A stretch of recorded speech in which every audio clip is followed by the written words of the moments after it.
You chose to strike Earth, the council. Sat frozen in silence. The vote was already done when I walked into the chamber. I knew it before I crossed the threshold. I could feel it in the way. The corridor fell silent as I passed 47 species represented in that building. And not one of them made a sound when the human walked through. That kind of silence does not happen by accident. It happens when people know something you are not supposed to know yet. My name is Cal Morrow. I am 34 years old. I grew up in a small town in northern England where it rained 9 months out of 12, and my grandmother made tea strong enough to stand a spoon in, and I spent my childhood reading every book I could find about the stars. I served 6 years in the British Armed Forces before a diplomat named Elena Cross spotted something in me she said was useful. She called it the ability to walk into a room full of enemies and make them feel like they had made the first mistake. I did not understand what she meant until I stood at the entrance of the Galactic Council chamber and felt 23 alien species pretend they had not just signed a document ordering the destruction of my home planet. The chamber is enormous. I will never stop being struck by how enormous it is. It rises 40 stories from floor to ceiling, carved from the mineral core of a captured asteroid lit by a bioluminescent lattice that pulses faintly blue. The seats are arranged in a perfect ring at the center, descending in tiers like a great bowl. 47 species, 47 flags and banners and light symbols hanging from the upper walls. And at the very bottom, where all eyes inevitably fell, a single small desk that had been added to the arrangement 11 years ago when Earth was granted observer status. Not a vote, just a desk, a seat to sit.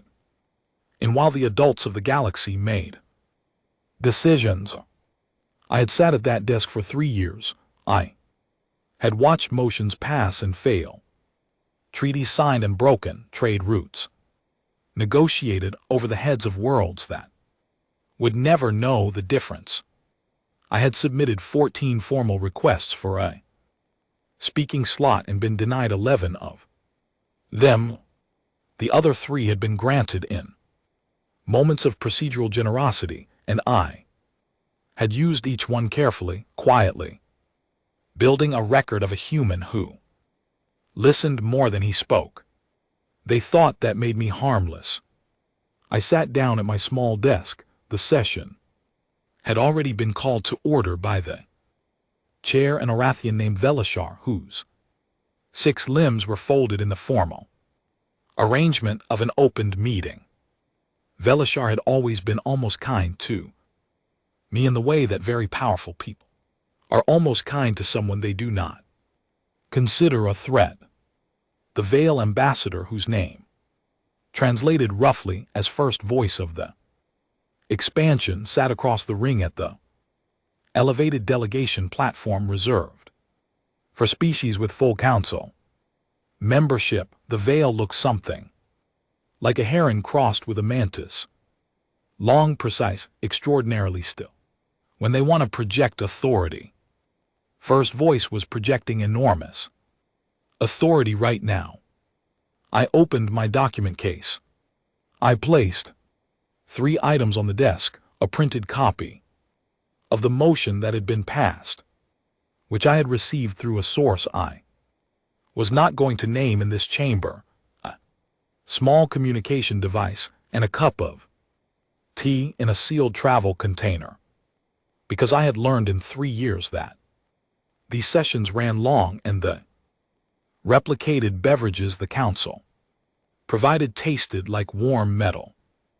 Velishar spoke the formal opening words in the common tongue, a language that had taken me 2 years to become fluent in.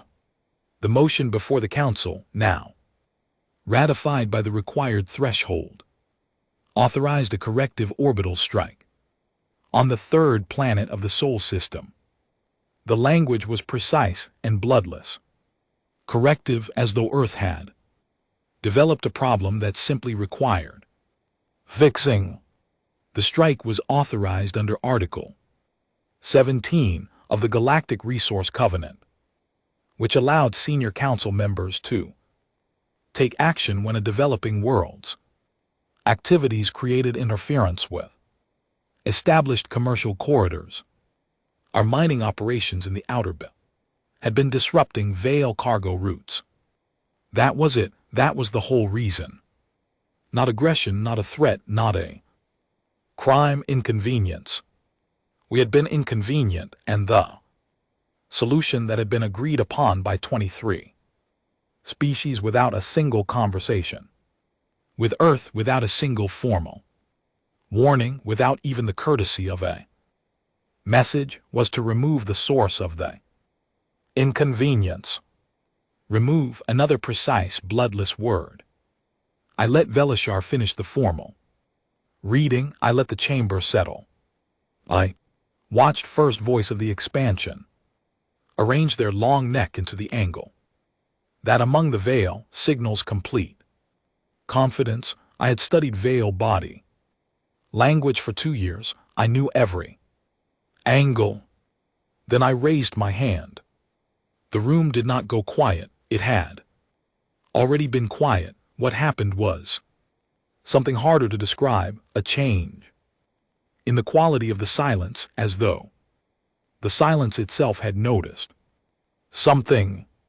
Velishar paused. The Orathian custom, when an observer raises a hand, is to acknowledge and then defer politely until the formal business of the session is complete. I had seen it done a dozen times. It was a graceful way of saying, "We see you, and we will get to you eventually." Velishar said, "The floor recognizes the human. Not my name, not my title, the human." I had never been given a formal title by the council because observers do not receive titles, but in 3 years I had noticed that Velishar always called me the human with something that was not quite dismissal. It was closer to curiosity, the kind of curiosity that keeps its distance just in case. I stood up. I did not raise my voice. I did not perform. I had practiced this moment in my apartment for 9 of the 11 days that had passed since I first intercepted intelligence about the vote, and what I had practiced was this: be calm, be slower than they expect, make every word land like something that was already true before you said it.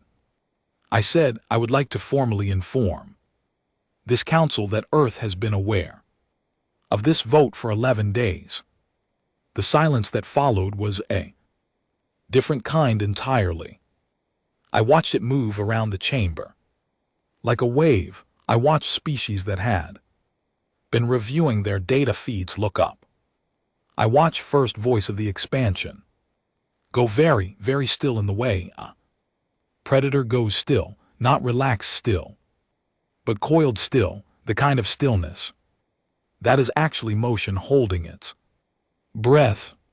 I let the silence sit for 5 seconds. I had counted those seconds in practice. 2. Then I said, I would like to walk this council through what humanity did with 11 days. Velishar's secondary eyelids, the inner pair, the ones that close when in Orathian is surprised, closed halfway. I had never seen Velishar surprised before. Nobody interrupted me. I began to speak. The first thing I told them was not about weapons or military movements or any of the things they were already recalibrating their assumptions around. The first thing I told them was about a vote. 6 billion people, I said, across every continent and every time zone on Earth have been asked a single question. through our global parliamentary network. The question was presented without drama and without recommendation. It read, "Our planet has been targeted for a corrective strike by the Galactic Council. Your government requests your guidance on the appropriate response." Two options were on the table. Option 1. Initiate immediate defensive and retaliatory preparations. Option 2.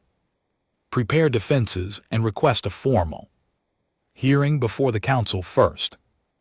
81% of Earth's population had chosen Option 2.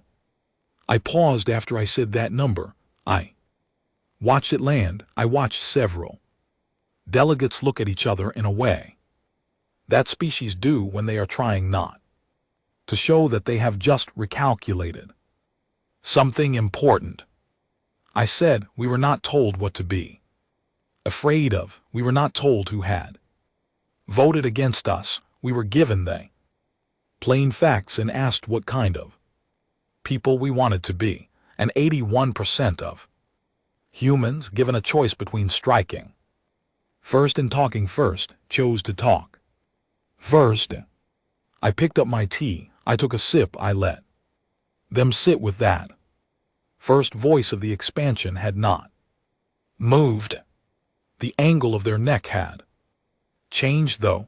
It was no longer the angle of complete confidence. It was something I had only seen once before in a veiled delegate at a session involving a trade dispute with the Harathi collective. It was the angle that meant I have walked into a room I did not understand. Good, I thought, now we can begin. I set the cup down. I looked around the chamber, all those eyes, all those species, all that ancient institutional power, arranged in a perfect ring around a small human at a small desk, and I said the sentence I had practiced most carefully of all. I said, let me tell you what humanity did with the other 10 days. And nobody in that chamber made a sound. The mistake, I told them, was not theirs alone. It would be dishonest of me to stand in that chamber and perform outrage as though the Galactic Council had committed some extraordinary error of imagination. They had not. They had done exactly what every intelligent species does when it encounters a new civilization. They had looked at what we had done, and from that, they had concluded what we were capable of. The problem was that what humanity had done on the surface looked very manageable. We had fought wars, many of them across centuries. The Council's xenological database had cataloged every major armed conflict in human recorded history. They had studied our wars with the clinical interest of a species watching another species' particularly unfortunate phase of development. They had noted the patterns: territorial conflict, ideological conflict, resource competition. They had noted the progression toward less frequent, large-scale wars over the past 2 centuries. They had interpreted this as growth, maturity, the natural civilizational arc, away from violence toward cooperation. They were not wrong about the arc. They were wrong about what was driving it.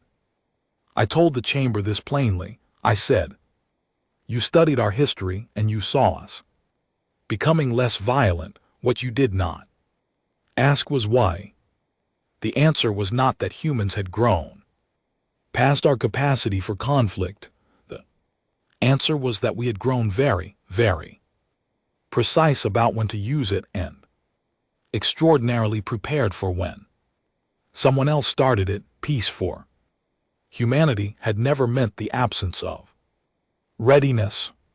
It meant the presence of enough readiness that the calculation for any aggressor became unbearable. We called it deterrence. We had practiced it for generations.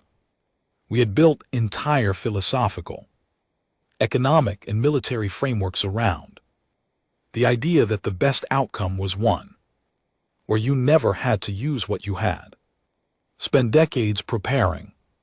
They had seen our peace. They had not seen what our peace was resting on. I let that settle before I continued. Day 1, I said.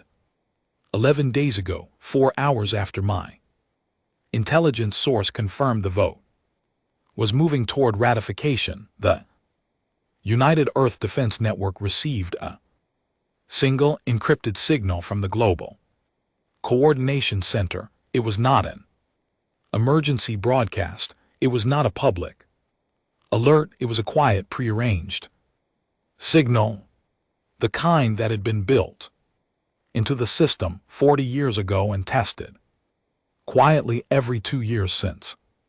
Every orbital defense platform across Earth's solar system came online. Simultaneously, I watched the Veil ambassadors' secondary eyelids close, the full secondary eyelids this time, among the Veil. That is an involuntary response.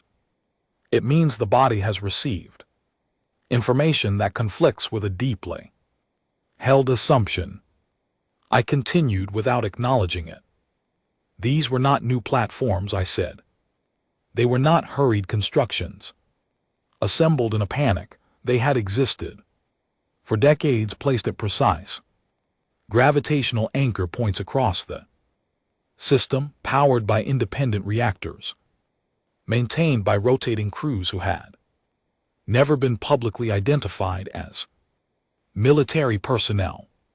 To anyone observing our system from outside, they appear to be research stations, navigation relay points, deep space communication hubs. They were not. Day 2, I said. Humanity has operated a deep space relay network for 60 years. This was known to the Council. You have records of it. You cataloged it as a primitive long-range communication infrastructure, an early stage technology for a species still working out how to talk to its own outer colonies. This was not inaccurate. The network did serve that purpose. It also served another purpose, which had been built into it from the beginning and never mentioned in any document that the Galactic Council had access to. I paused here not for drama, but because I wanted to give the delegates a moment to understand that they had been looking at something for 60 years without seeing it. On day 2, the secondary function of the relay network was activated for the first time outside of internal tests.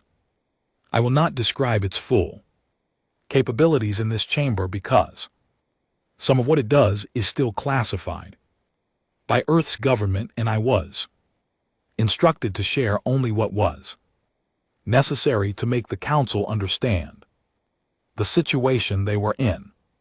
What I will say is that by the end of day 2, we had a complete real-time picture of every vessel within 4 light years of SAW, including vessels that were using cloaking technology that the Council officially classifies as undetectable. The chamber shifted. I felt it rather than saw it, a collective physical adjustment, the kind that happens when a room full of people simultaneously revises a belief. The Harathi delegate, a species known for their extraordinary composure, made an audible sound. I did not look at them. I kept my eyes level, my voice even. Day 3, I said. 6,200,000,000 people live on Earth. On day 3, following authorization from the Global Parliament, which had met in emergency session and voted on the matter publicly in a broadcast that any species with the right frequency could have picked up, the process of moving Earth's population into reinforced subterranean shelters began. Not as a panicked evacuation, As a practice drill, the shelters had been built into the infrastructure of every major city on Earth over a period of 40 years. Not secretly, they were in the public record, listed as civil emergency infrastructure. The Council's intelligence files contained references to them. They had been categorized as disaster preparedness measures, extreme perhaps, by galactic standards, but interpreted as consistent with humanity's documented anxiety about large-scale emergencies. They were disaster preparedness measures. We had simply been very honest about what kind of disaster we were preparing for. By the end of day 3, 94% of Earth's urban population had completed shelter transition. The remaining 6% were in transit or managing essential surface operations. The process had been smooth because it had been rehearsed quietly in components for decades, never all at once, never in a way that would look like preparation for exactly this scenario, but always in a way that meant when the real signal came, everyone knew what to do. I picked up my tea again. I took a sip. I was aware that every eye in the chamber was fixed on me. The Thurixi delegate, a species renowned for being the oldest spacefaring civilization currently active in the Council, who had been members for 3,000 years and had seen more conflicts than most civilizations, had history, leaned forward in their seat for the first time in the session. I took that as a sign I was being heard. Day 4, I continued. Day 5, day 6, I walked them through each one. Not quickly. I wanted every detail to arrive with room to breathe. On day 4, our communication team had transmitted 6 diplomatic messages to various council members through back channels we had quietly identified over 3 years of careful observation. None of those members were in this chamber today. That was intentional. We were not trying to start a backroom negotiation. We were creating a record, a documented trail of good faith outreach that existed before I walked into this room. On day 5, Earth's global scientific network, which the Council had always considered our most impressive and least threatening institution, completed a data compilation that had been running continuously for 11 days. I would get to what that data contained in a moment. On day 6, we held another public vote. This one was not about how to respond to the strike. It was about what terms Earth would accept for de-escalation. The Parliament presented 4 options, explained each one in plain language, and let 6 billion people choose. The winning option, with 67% of the vote, was this: seek full council membership with voting rights, withdraw all defensive preparations in exchange, and offer the data compilation as a gesture of transparency. 67%. Not unanimous, not performed, genuine. Democratic disagreement, genuine. Deliberation, genuine choice. The Veil ambassador said something at this point. The first words, first voice, had spoken since I began. The words in the common tongue were, "You held a public vote about your military posture." I looked at them directly for the first time. I said, "We hold public votes about everything. That is what we are. That is the part of humanity that every intelligence assessment you have ever run has listed as a structural weakness." I let that sit. Then I said, day 7, and I watched the color change in the Veil ambassadors' facial plates, the pale shift that in their species means Something has just become very real. Because day 7 was the day we launched 42 unmanned probes, silent, fast-built, over the previous decade in a program that had been funded as long-range astronomical survey vehicles. They had launched from 3 separate points in the outer system on trajectories that had been calculated years before, stored in a sealed file that required a 3-part authorization from separate branches of Earth's government to open. They were not weapons. I want to be precise about this because precision matters here. They were not carrying any device capable of causing physical harm. They were, exactly as originally labeled, survey vehicles. What they were surveying was the Veil colonial system. By day 7, they were already beyond the range of any detection system the Council had publicly disclosed. By the time I was standing in this chamber, they had been traveling for 4 days. They had mapped the gravitational architecture of 11 Veil colony worlds. They had cataloged the heat signatures of 17 Veil shipyards. They had identified 33 fuel depot locations from the resonance patterns of their shielding systems. They had done all of this passively, silently, from a range that made interception impossible. I said, by the end of the Council session today, we will know more about Veil colonial infrastructure than any external party has ever known.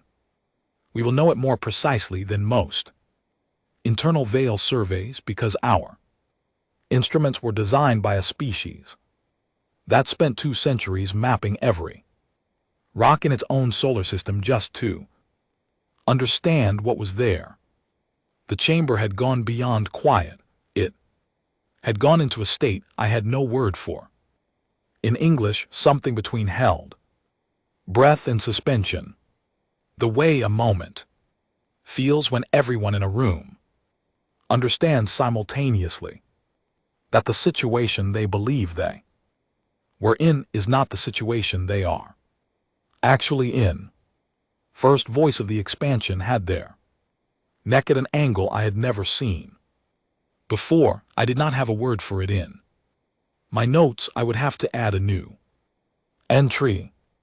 Velishar was looking at me with all 4 of their eyes, the 2 primary ones and the secondary pair that faced slightly backward, which Orathians only direct at something when they consider it genuinely significant.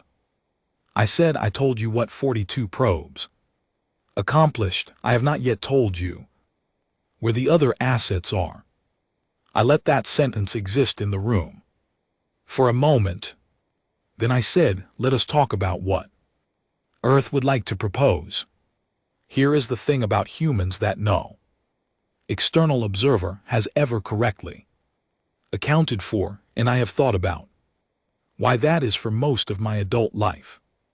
We are not at our core a civilization that discovered war and is slowly growing past it. That framing is wrong in a way that sounds almost right, which is the most dangerous kind of wrong. It leads you to conclusions that feel logical, conclusions like the humans are becoming more peaceful, which means that humans are becoming less dangerous.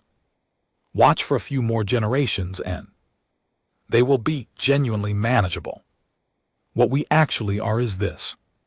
We are a species that was forged by pressure, not unusual pressure. Most species face competition for resources, face predators, face the violent randomness of a living planet. But our pressure was different in one particular way. We survived it with our minds, not our bodies. We are not the fastest, strongest, toughest, most durable biological entity that ever developed intelligence.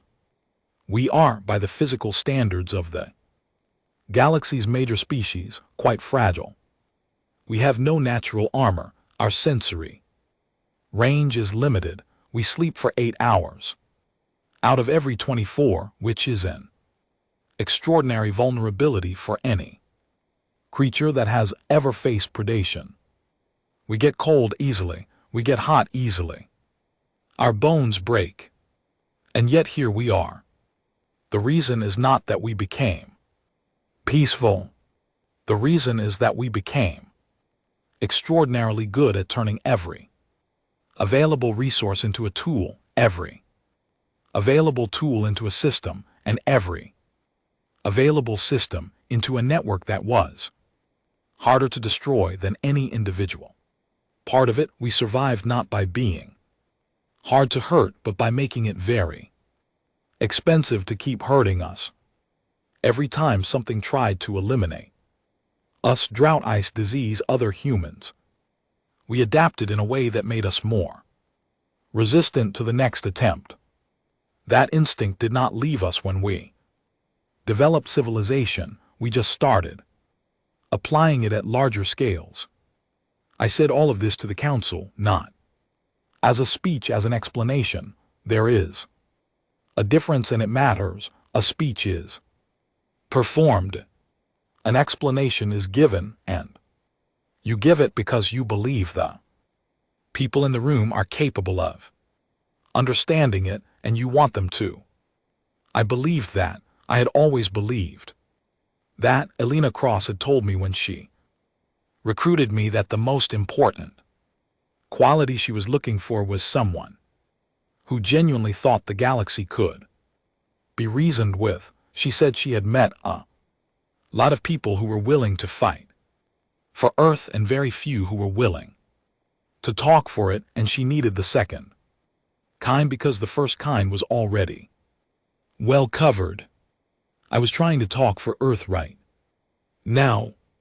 I said, your intelligence assessments of humanity have consistently listed 3 vulnerabilities that you believed made us a low-risk civilization. 2.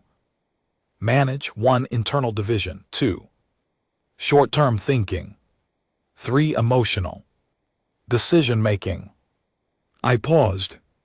I said I would like to address each of these directly. The internal division point was not wrong, I said. We disagree constantly. Publicly, often loudly, we disagree. About politics, about values, about the right way to do almost everything. This is not a weakness we are trying to overcome. It is a deliberate feature of how we organize ourselves, because we learned a very long time ago that the most dangerous condition for human civilization is not disagreement, it is the absence of disagreement. Civilizations that stop arguing stop correcting themselves. They stop noticing when they have made a mistake. They become very confident and very fragile at the same time. Our divisions are the mechanism by which we stay calibrated. They are loud and often frustrating, and sometimes genuinely damaging in the short term. And they are also the reason why no single error of judgment by any individual or group has ever permanently broken us. The vote on how to respond to the council strike passed through 412 separate legislative bodies before it was finalized. 412, each one with the power to slow it, challenge it, send it back. Each one representing a different population with different priorities and different fears. That is not chaos, that is a system specifically designed to make catastrophic mistakes very, very hard to make. I let that land. The short-term thinking point, I said, is the one I find most interesting, because it is the most precisely incorrect. The data compilation I mentioned, the one completed on day 5 of our 11 days, was assembled from a continuous monitoring program that Earth's intelligence networks have been running for 60 years. 60 years of observation, cataloged, cross-referenced, updated. The probes that launched on day 7 were designed and built over the previous decade based on propulsion research that began 20 years before that. The shelter infrastructure that received 6 billion people on day 3 was constructed over 40 years. The secondary relay network function that came online on day 2 was engineered into the system 60 years ago. I said we think in centuries, we simply do not announce it. The Orathian chair made a sound at this point. It was soft, a low harmonic that, in Orathian communication functions, something like a sharp intake of breath. Velastia recovered immediately, but not before several delegates had glanced over. I said in the third point, emotional decision-making. I said yes, we make emotional decisions. We are emotional beings. We evolved that way, and we have not apologized for it, and we do not intend to. What I would ask the Council to consider is whether emotion has been correctly analyzed as a liability in our decision-making, or whether it has been misread. Humans get angry. Yes, we also get frightened and grief-stricken and guilty and ashamed of ourselves. And those emotional states consistently produce behavior that has no logical survival benefit in the short term and enormous benefit in the long term. We rebuilt nations we had destroyed. We provided aid to populations we had previously fought. We developed laws specifically designed to protect individuals against the impulse of the group, even when the group's impulse was understandable. We do not make purely logical decisions.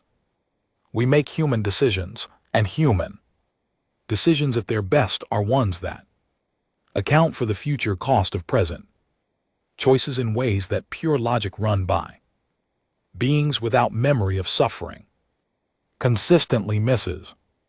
I picked up my tea. It had gone cold. I drank it anyway.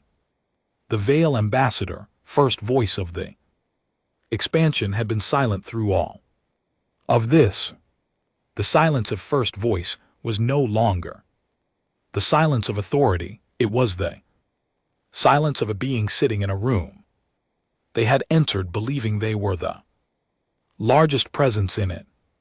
I said, I have told you what we did in 11 days. I have told you who we are. Now I would like to tell you what the 42 probes found. And I watched the chamber for the third time change the quality of its silence. The probes were recalled 3 hours before I entered the chamber. I want to be specific about this because the specificity matters. I did not recall them during the session as a gesture of conciliation in response to the Council's reaction.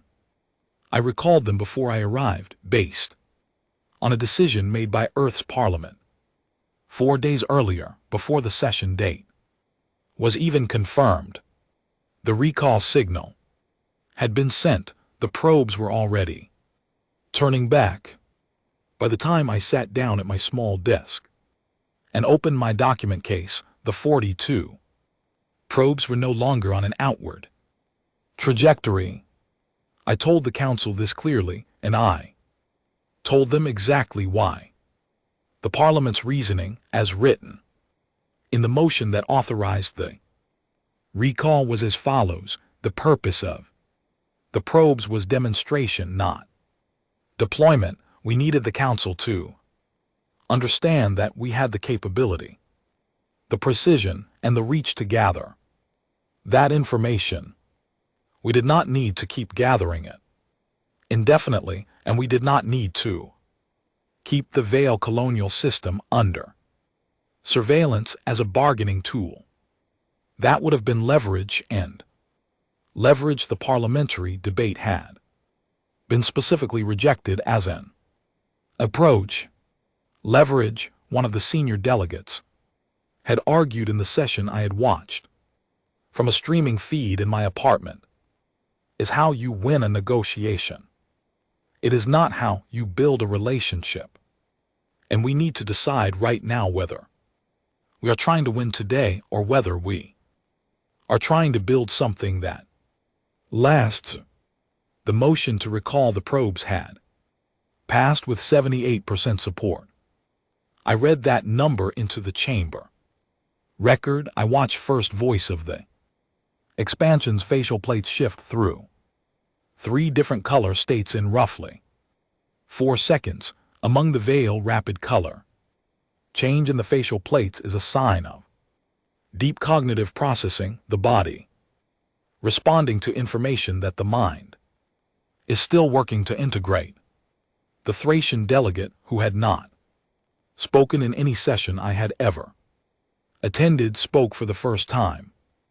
They said in a voice that was low and carried the particular resonance of a species that had been breathing a slightly different atmospheric composition for 3,000 years of space.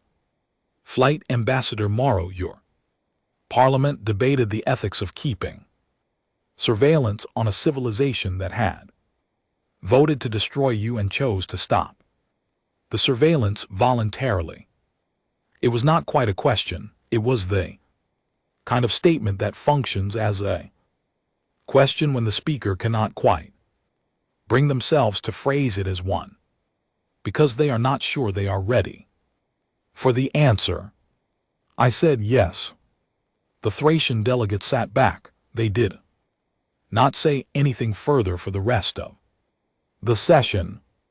I continued. The data the probes had already collected, 4 days of mapping before the recall signal reached them, was in our possession. It was not going anywhere. But the way that data was handled was also something I needed the council to understand, because it was part of the proposal I was bringing on behalf of Earth. Earth was offering to share the compiled data with the Veil government directly, not as a threat, not as an implicit reminder of what we were capable of gathering, as a transparency measure. The data we had collected on Veil colonial infrastructure represented significant intelligence advantage, and rather than keep that advantage, the Parliament had voted to return it to its source. The Veil would receive everything our probes had mapped, every gravitational signature, every deep hole location, every shipyard reading, with the technical methodology attached, so they could assess exactly how we had gathered it and independently verify the accuracy. The chamber did not erupt into noise. What happened was more interesting. Kind of collective forward lean. Multiple species shifting in their seats. Simultaneously, the physical expression of a group recalibrating. The Veil ambassador said very quietly, "Why?" Not angrily, not as a challenge, as a genuine question. The word came out in the common tongue with a texture I had never heard in a Veil voice before. Something almost stripped of its usual precision, like a question that had bypassed all the filters. I said, because we want a seat at this table, not as a condition of not using what we know, as a condition of the kind of relationship we want to have with every species in this chamber. Transparency works both ways. We are showing you ours. We are asking for the kind of standing that allows us to be part of every decision that affects us, so that what happened 11 days ago never has to happen again. I stood up properly then, for the first time since I had started speaking.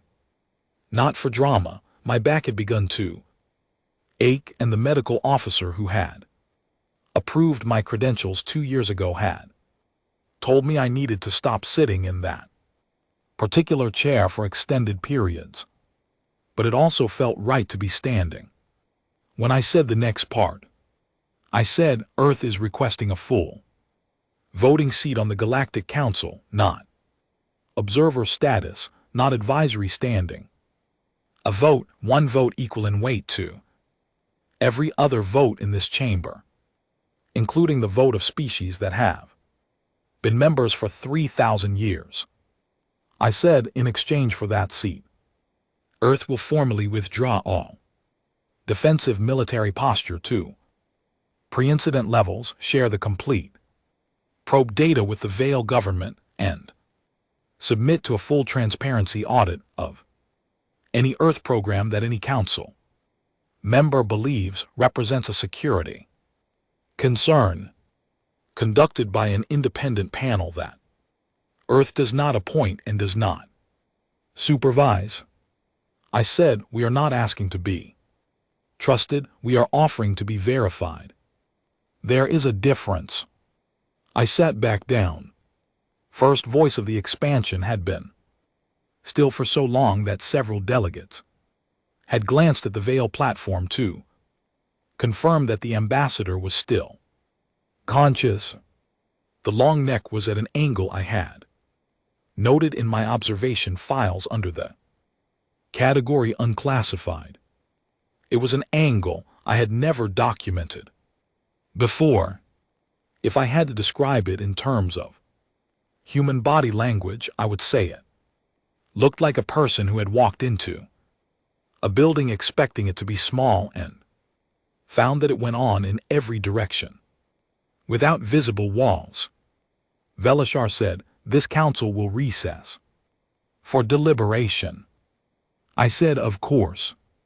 I would like to note for the record that I will be in the antechamber if any delegate wishes to speak informally before the formal deliberation concludes. So noted. I gathered my documents. I kept my empty tea container. I walked out of the chamber without looking at the Vale delegation because I had been advised by Alina Cross years ago that the most effective exit is always one where you do not check to see if anyone is watching you leave. They were all watching me leave. I had learned to be fine with that. The antechamber is a plain room.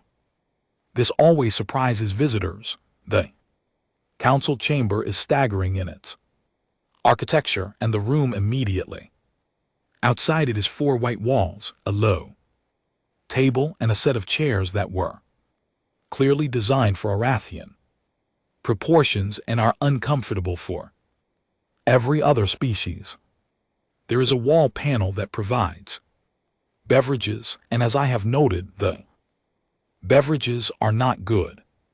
I made myself a cup of whatever the machine classified as tea found it. Tasted like warm mineral water with ambition and sat down in the least uncomfortable chair to wait. I called my mother. She answered on the second ring. She always answers on the second ring because she says answering on the first ring makes you look like you have nothing better to do, and answering after the third means someone starts to worry. She said, how did it go? I said, I think all right, we are waiting for the vote. She said, are you eating? You look thin in the last photos you sent.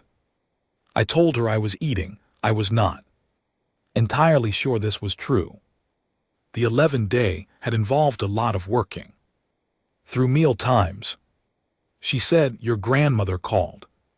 She wanted to know if you had used the thing she told you about.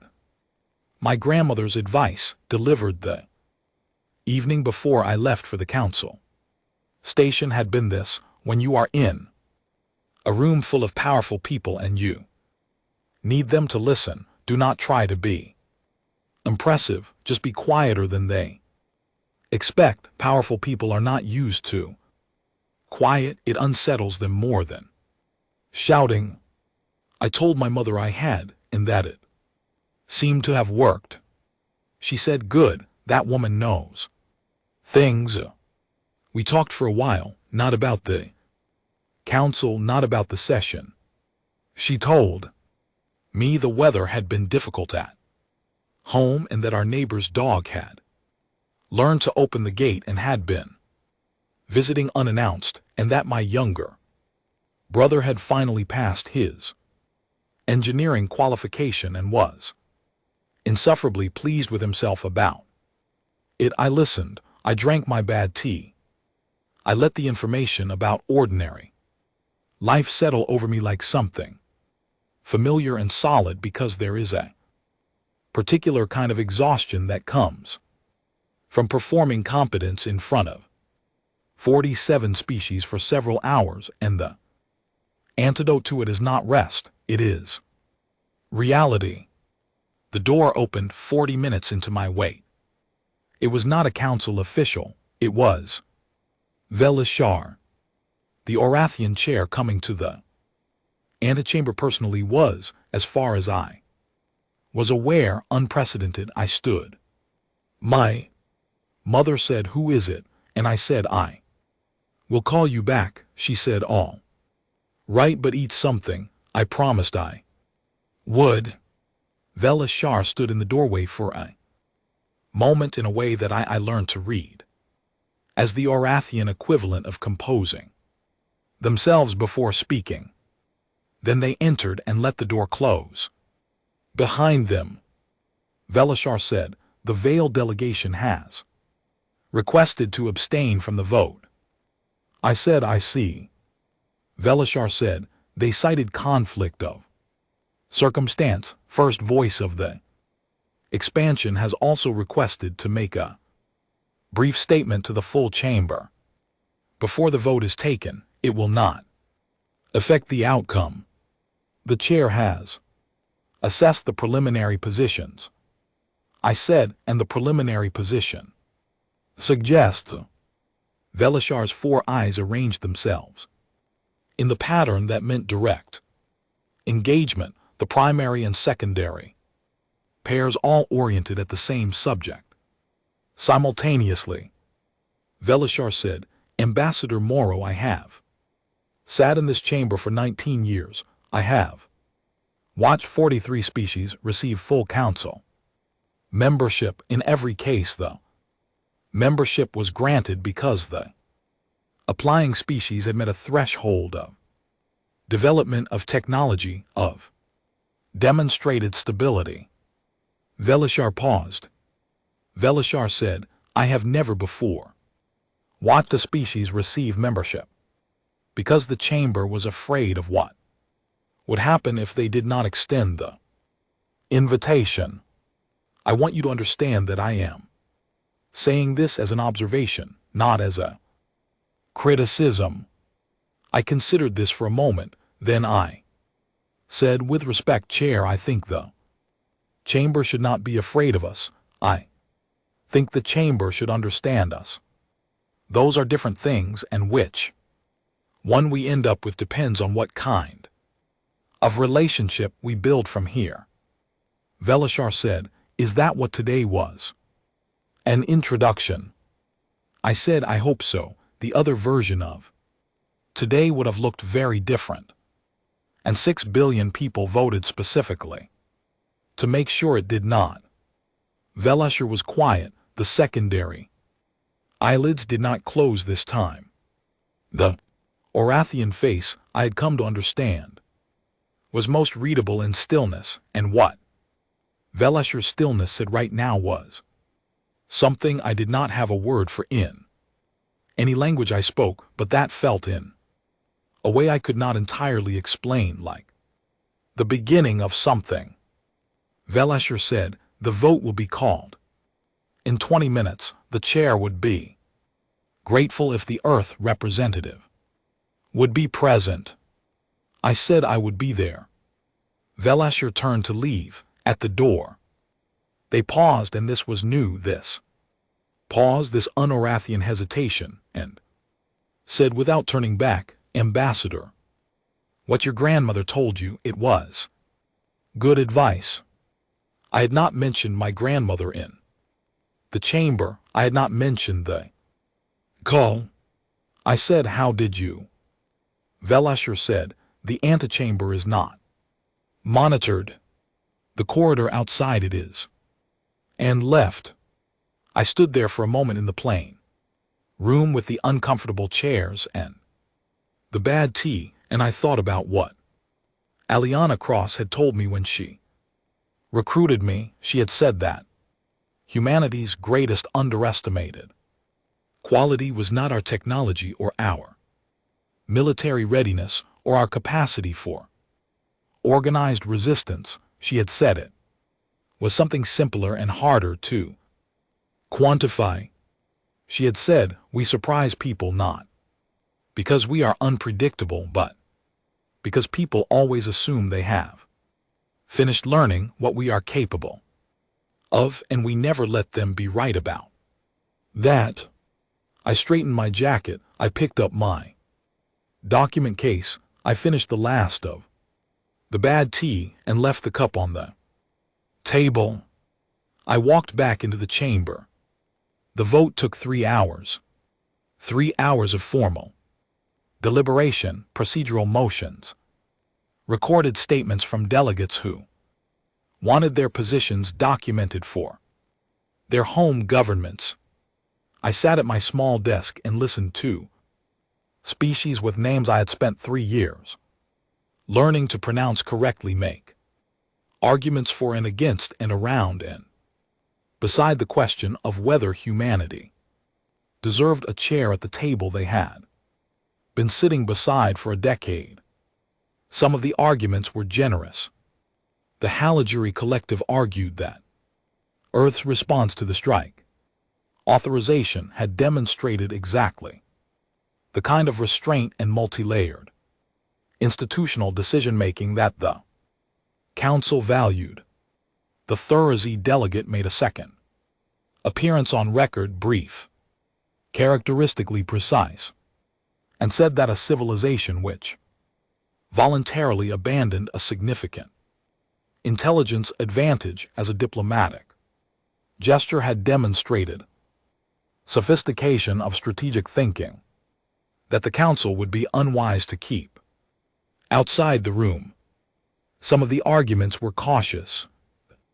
Malari Federation asked for assurances about the secondary relay networks capabilities. The Preth Alliance wanted the transparency audit timeline accelerated. 2 smaller species whose names, translated roughly as the careful ones, asked whether the vote could be deferred for a standard galactic year to allow for further assessment. The vote was not deferred. 44 in favor, 3 abstentions. The Vale delegation did not vote. Velasher announced the result in the formal language of the Council and then said a sentence in the common tongue that was not part of any formal script. Velasher said, Earth is welcome to this table. We hope to learn a great deal from each other. I said, so do we. The chamber did not break into celebration. It was not that kind of room. What happened was more measured and more genuine, a gradual shift in posture across the ring, the physical expression of a group that had arrived at a moment it would take some time to fully understand. First voice of the expansion made their statement before leaving. I had been told it was coming, but not what it would say, and so I sat and listened as the Vale ambassador addressed the chamber. Formal Vale, translated in real time by the Council's language system into a voice that came through my earpiece with a particular flatness of machine translation. First voice said, the expansion apologizes to the people of Earth for the motion brought before this Council. 11 days ago, it was brought without adequate consideration of the full situation. The expansion acknowledges that this was an error and commits to a formal review of the decision process. That led to the motion being filed. The expansion looks forward to building a new relationship with Earth as a full council member. It was a precise, measured, institutional apology. It was not warm. It was not personal. It was exactly what a formal body offers when it recognizes it has made a significant mistake and wants the record to reflect that it knows this. I accepted it on behalf of Earth with a single nod, no speech, no extended response. Eliana Cross had always said that the best response to a hard one apology is to let it stand on its own, without burying it in words. The session closed. The delegates began to move. I sat at my desk for a moment after the formal adjournment, not for any particular reason. I just sat and let the room exist around me, the vast carved chamber, the 47 banners on the upper walls, the bioluminescent light pulsing its quiet blue above everything.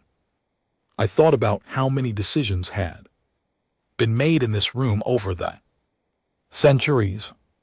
How many species had sat in these seats and argued about the galaxy's future.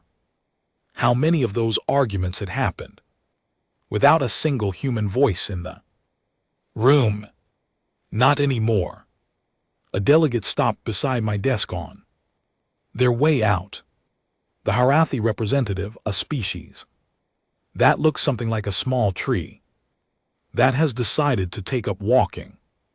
The Harathi had been the first species to publicly support the observer seat 11 years ago in a debate I had read in archived transcripts before I was ever posted here. The Harathi representative said, in a voice like wind moving through dry branches, Ambassador, a question. Parliament voted 81% to seek dialogue, rather than respond with immediate defensive action. This is after learning you were targeted for destruction without warning or negotiation. This is a remarkable number. I said yes.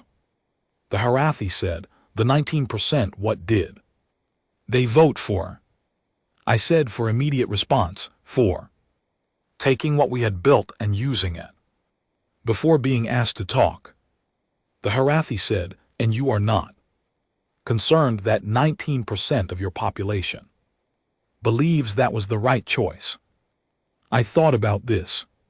I thought about the specific people I knew who had probably been among that 19%, my old commanding officer who had sent me a message before the session that said simply, whatever you say in there, make sure they understand we are not afraid. I thought about my grandmother who had survived a war and who had said nothing when I told her what I was going to do, just looked at me for a long moment and then said, be steady. I said, 19% represents over 1 billion people who thought we should lead with strength. That is not a problem. That is a reminder. It is a reminder to the Council and to ourselves that the 81% is not inevitable. It is a choice that has to be made again every time, and I think that is actually more meaningful than if the number had been 100%. 100% agreement means something has gone wrong. 81% means the remaining 19 are still in the room, still part of the conversation, still counted. The Harathi representative stood for a moment in the particular way that trees stand, completely still and somehow not quite static. Then they said, I think you will do well here, and walked away.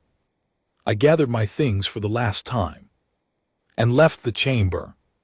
The corridor outside smelled faintly of the recycled atmosphere that all enclosed spaces on the council station Used, not unpleasant, just not quite right, like air that had been thought about too carefully.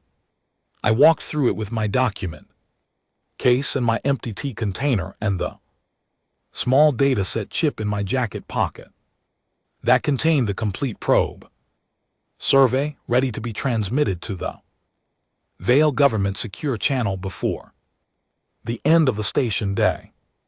I called home again. My mother answered on the second ring. I said, "We got the seat." She said, "Good, now get some sleep." I said, "Mom." She said, "Kale." I said, "I just want you to know that 6 billion people voted for this, and most of them will never know the names of anyone in that room, and they still did it. They still chose the harder thing." She was quiet for a moment, then she said in the voice she had always used when I was a child, and I had done something that surprised her in a way she had not prepared for. "Yes, that is what we do." I walked down the corridor of the most powerful deliberative body in the known galaxy, past 47 species learning to share a table with a new voice, and I thought about my grandmother's tea and my brother's engineering qualification and a neighbor's dog that had learned to open a gate, and the extraordinary ordinary fact that humanity had been given 11 days to decide what kind of people we were, and had voted in our messy and divided and completely human way to be the kind that talks first. 81%, not 100. 81 out of the full arguing, disagreeing. 19% still in the room total of everyone. We are. It was enough. It was more than enough. It was us.